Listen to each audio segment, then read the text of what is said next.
Assalamualaikum warahmatullahi wabarakatuh. Di sini saya akan membahas tentang sholat dalam fikih wanita. Pernyataan Anda yang juga dinilai kontroversial adalah bagaimana kalau sholat itu dipimpin oleh seorang wanita sebagai khotib, sebagai imam sholat. Ya, saya yakin bisa. Tapi ini juga menurut yang mengkritisi Anda, ini pemikiran yang salah, yang tidak lazim, yang sesat, dan seterusnya, dan seterusnya. Pemikiran itu boleh. Mereka mengatakan pemikiran kita salah. Silakan. Tapi ini yang kita katakan, ini manusia yang punya hak untuk hidup dan beragama dan menjadi, katakan khotib. Apa salahnya?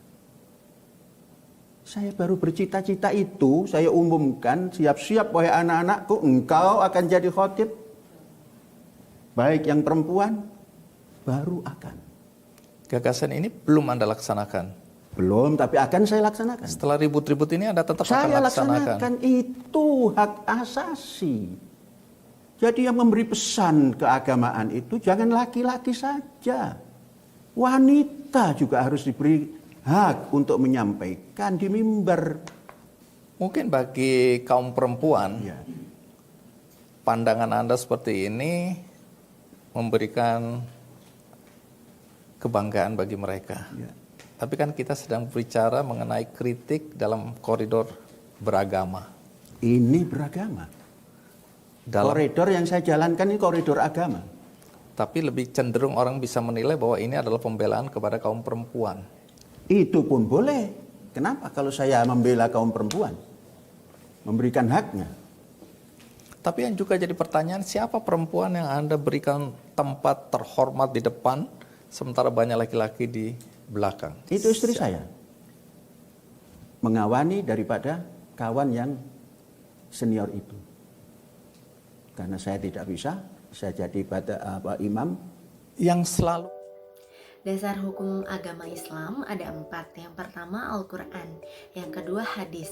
Pengertian hadis secara terminologi adalah sabda, perbuatan, dan persetujuan dari Rasulullah Shallallahu Alaihi Wasallam. Sedangkan secara bahasa, hadis berarti perkataan, percakapan, dan berbicara. Definisi hadis dikategorikan menjadi 3, yaitu perkataan Nabi atau qauliyah, perbuatan Nabi atau fi'liyah, dan segala keadaan Nabi atau ahwaliyah. Hadis juga melengkapi perkataan, perbuatan para sahabat. Yang ketiga ada ijma. Pengertian ijma adalah kesepakatan para ulama dalam menetapkan suatu hukum-hukum dalam agama berdasarkan Al-Quran dan hadis dalam perkara yang terjadi. Jadi ijma adalah keputusan bersama yang dilakukan oleh para ulama dengan cara ijtihad untuk kemudian dirundingkan dan disepakati, dan hasil dari ijma adalah fatwa. Yang keempat ada qiyas. Qiyas secara bahasa adalah tindakan mengukur sesuatu yang kemudian dinamakan. Sedangkan secara istilah, qiyas adalah penetapan hukum pada suatu perbuatan yang saat itu belum ada ketentuannya, dan kemudian didasarkan dengan yang sudah ada ketentuannya. Di sini saya akan membahas terkait fikih wanita saat menjalankan ibadah sholat.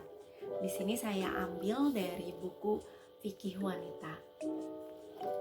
Disebutkan bahwa dari Anas bin Malik, ia berkata bahwa Nabi pernah mengerjakan sholat bersamanya serta ibu dan bibinya. Beliau memerintahkan aku berdiri di samping kanan beliau, sedang kaum wanita berada di belakang kami. Tutur Anas bin Malik, hadis riwayat Ahmad, Muslim, dan Abu Dawud. Jadi di sini dinyatakan bahwa perempuan itu ketika sholat berjamaah dengan laki-laki adanya di bagian belakang. Kemudian di sini sebaik-baik barisan wanita. Sebaik-baik barisan kaum laki-laki adalah yang terdepan, dan yang paling buruk adalah yang terakhir. Sedangkan sebaik-baik barisan bagi kaum wanita adalah barisan terakhir, dan yang paling buruk adalah barisan terdepan. Jadi ketika sholat berjamaah, sebaik-baiknya wanita adalah di barisan yang paling belakang. Namun ketika wanita berjamaah dengan wanita, maka yang terbaik adalah barisan yang terdepan. Dalam buku yang saya baca tidak ada yang menyebutkan bahwa wanita boleh mengimami laki-laki. Jadi di sini saya akan membahas terkait wanita mengimami jamaah wanita.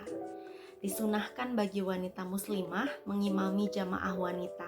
Hal ini sesuai dengan hadis yang menceritakan bahwa Aisyah pernah mengimami kaum wanita, di mana ia berdiri dalam suatu barisan bersama mereka.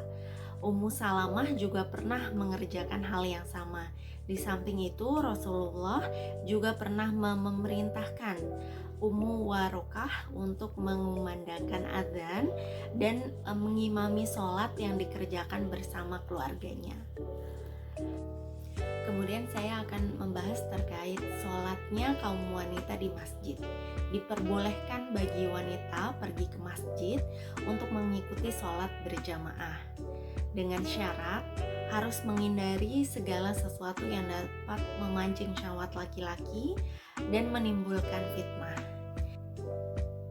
Bagi wanita muslimah, sholat di rumah lebih afdol, sebagaimana yang diceritakan dalam sebuah hadis riwayat dari Ummu Humaid Al-Sa'idi.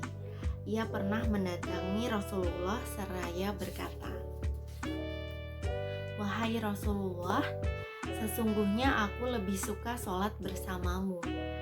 Beliau menjawab, "Aku mengetahui akan hal itu. Akan tetapi, sholatmu di kamar adalah lebih baik daripada sholatmu di masjid kaummu, dan sholatmu di masjid kaummu adalah lebih baik daripada sholatmu di masjid jami." Jadi keutamaan sholat bagi wanita adalah